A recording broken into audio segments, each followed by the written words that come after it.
펀드메이저를 데리고 있는 친구로서 야 우리는 이럴 때일수록 좀 더 중요하고 좀 더 예측하는 것에 우리는 주목하자.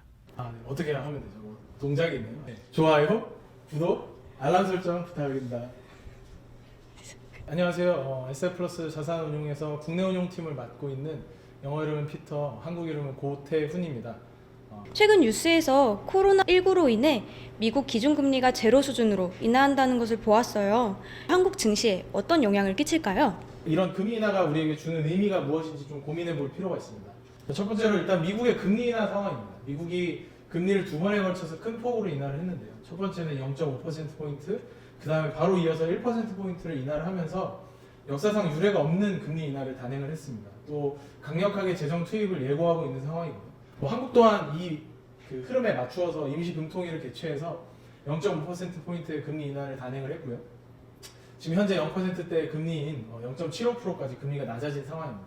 물론 코로나19로 인한 이슈도 있습니다. 하지만 실제로는 러시아와 오펙이 원유 생산량 감축에 대한 공조가 이루어지지 않으면서 원유가가 급락한 것이 또 하나의 원인이라고 볼 수 있습니다. 이런 과정에서 외부 자금 유치를 좀 많이 했던, 특히나 원유와 관련된 매출이 많이 발생하는 기업들이 자금 확보가 어려워지면 앞으로 금융위기나 IMF 상황처럼 최악의 상황으로 갈 수 있다는 우려가 시장에 크게 퍼져나가는 상황이 되었고요. 그러면서 굉장히 큰 폭의 조정이 발생을 했습니다. 정책의 증시 영향은 자금을 투입하고 돈값을 싸게 해줘서 지금 현재 우리가 가지고 있는 보유한 기업에 대한 자산의 가치를 올려준다는 것이 증시에 부정적일 수는 없습니다. 하지만 기업이 실질적으로 어려워지는 상황이 오게 될까 하는 이런 두려움들 때문에 투자 심리가 크게 지금 좀 반영되고 있는 상황이라고 저희는 생각하고 있습니다. 그러면 반대로 코로나 덕분에 수혜를 받는 기업이 있다면 어떤 것이 있을까요? 지금의 상황에서도 충분히 자신의 비즈니스 모델을 키워나가고 기업 가치를 확대해 나갈 수 있는 기업에 좀 주목을 해야 된다고 저는 생각하고 있습니다. 저희가 생각하는 코로나19 상황에서 가장 중요한 하나의 투자 포인트 중에 하나가 언택트 문화의 확산입니다. 굉장히 많이 사용하고 있는 카카오톡 같은 경우에도 최근 들어서 좀 서버에 오류가 나는 모습들을 좀 많이 보여주고 있는데, 물론 이게 회사 내부적인 이유일 수도 있지만 저희가 생각하기엔 코로나19와 관련돼서 굉장히 언택트 문화가 발달을 하면서 급격하게 늘어난 트래픽을 처리하지 못하는 상황이 아닌가라고 저희는 생각을 하고 있고요. 근데 이게 코로나19 이전에도 저희가 가장 주목해 왔던 상황입니다. 2020년 1월에 과기정통부에서 발표한 무선 데이터 트래픽 통계 자료를 보면 우리나라 이동통신 무선 트래픽이 전년 동월 대비해서 45%나 증가한 모습을 보여줬습니다. 또 개인들이 한 달에 사용하는 데이터의 양도 9GB를 달성을 했고요. 이 수치는 전년 동월 대비해서 40% 증가한 수치입니다. 그런데 앞으로 이게 얼마나 더 성장을 할 것이냐라고 보면 2019년 4월에 우리나라에서 전 세계 최초로 5G 서비스가 상용화되었습니다. 그때부터 굉장히 빠르게 데이터 사용량이 늘어나고 있는데 지금 현재 5G 가입자는 1월 기준으로 전체 가입자의 7% 정도 수준밖에 되지 않는데 이들이 사용하는 데이터의 양은 28%까지 늘어난 상황입니다. 이들이 한 달에 사용하는 평균적인 데이터 양이 27GB이기 때문에 앞으로 늘어날 만한 부분이 굉장히 크다라고 저희는 생각을 하고 있고요. 여기서 저희가 좀 보는 수혜는 오프라인으로 이루어진 모든 활동들이 온라인으로 올라갈 수밖에 없다라는 부분입니다.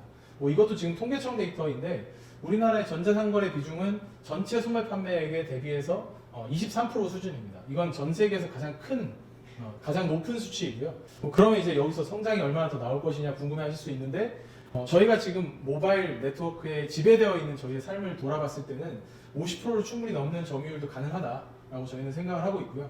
그렇게만 봐도 시장은 2배 이상으로 성장할 수 있는 상황이라고 저희는 판단하고 있습니다. 말씀 감사합니다. 팀장님의 말씀을 들어보니 데이터 시장은 전망이 밝을 것 같아요. 하지만 아직 코로나19 이후에 우리나라 주식시장의 전망에 대해 불안해하시는 분들이 좀 많으세요. 마지막으로 한 말씀 부탁드립니다. 코로나19 이후의 상황에 대해서 저희가 좀 고민을 해봤으면 좋겠습니다.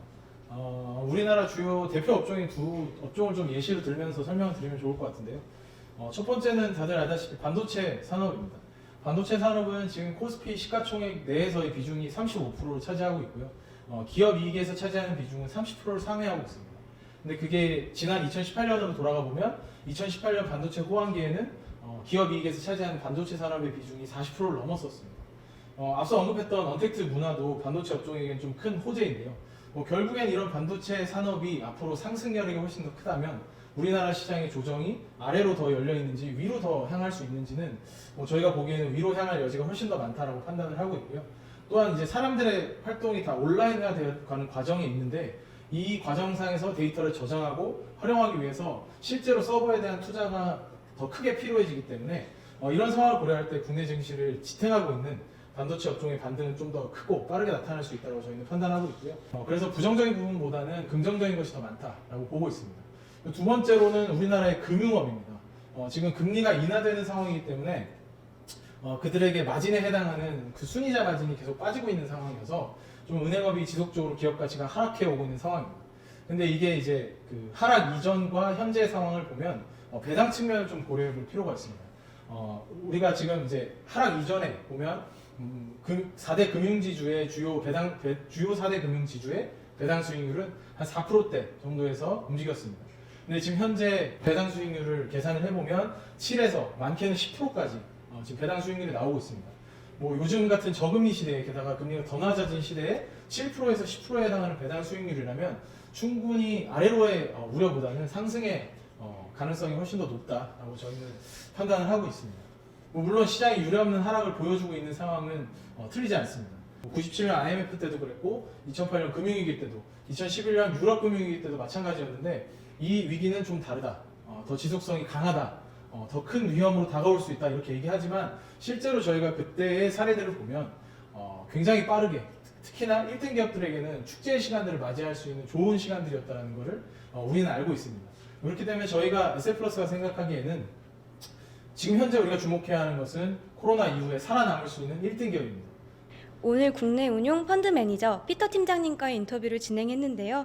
위기가 기회가 되어 더욱 저렴한 가격에 좋은 기업을 살 수 있는 기회가 온 것 같습니다. 시청해주셔서 감사합니다.